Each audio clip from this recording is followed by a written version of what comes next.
अरे तू कबूल केलं होतं ना मागच्या सुनावणीमध्ये. जज साहेब, अहो माझं लग्नच झालं नाही, मग बायको कुठून येणार?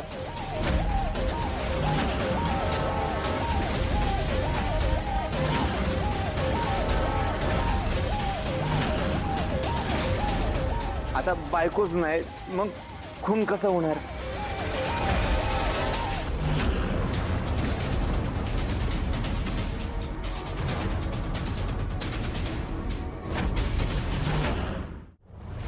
मिलड हा खोटं बोलतोय. कोर्टाचा मौल्यवान वेळ वाया घालवतोय. कोर्टाची दिशाभूल करतोय.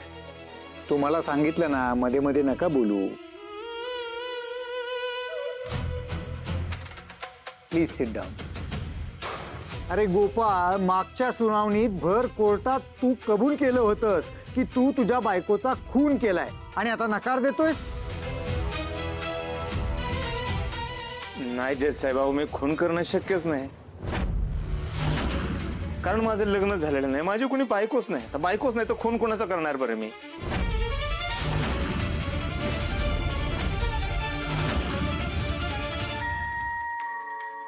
युअर ऑनर, मला याची उलट तपासणी करायची आहे. प्लीज मला परवानगी द्या.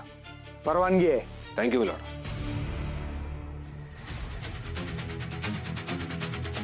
मिस्टर गोपाळ, लहानपणी तुमची शाळा कोणती होती? शाळा असं जिथं शिकायला मिळेल तिकडे शिकलो बघा. ज्या शाळेच्या बाहेर मला शिकायला मिळते तिथे बसायचं जाऊन. आता जीवन म्हणजे हे एक प्रकारची शाळाच आहे की जगताना शिकत गेलो. बर, आईचं नाव काय तुमच्या? आईचं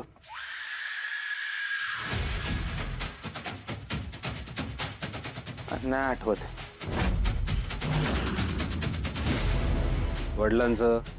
हिम्मतराव देशमुख. गुड. गावाचं नाव काय तुमच्या? कुरोली. लहानपण कसं गेलं? लहानपण तसं चांगलं गेलं. मी वांड होतो बरं का लहानपणी.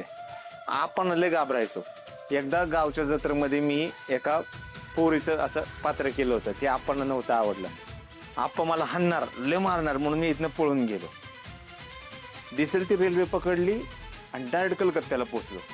तिकडे गेल्यावर मी एका टेलरकडं टेलरिंगचं काम शिकलं आणि म्हणलं चला आता आपण आपल्या गावाला जावं. मग इकडं आलो आणि मग